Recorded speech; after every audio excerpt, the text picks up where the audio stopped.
তৰা আই তুমি আহিলা তই মোক ইমান আতুৰ হৈ মাতিলে মই নাহি পাৰোঁনে কচোন মোক কিয় মাতিছিলি আই মই বৰ বিপদত পৰিছো কি বিপদত পৰিছ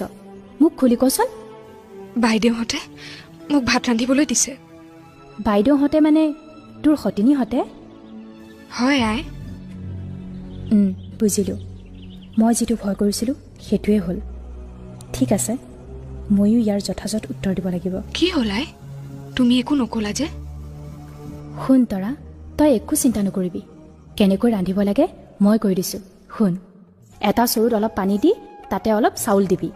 আৰু আন এচৰু পানীত এডাল শাক দি চৰু দুটাৰ তলত কাঠখৰি দুডাল দি তাৰ আখল ঘৰৰ পৰা ওলাই আহিবি আৰু দেখিবি চৰুত অক্ষয় ভাত আৰু আঞ্জা হৈ আছে বুজিলিনে বুজিলো আই তেনেহ'লে মই এতিয়া যাওঁ তই মই কোৱাৰ দৰে কৰিবি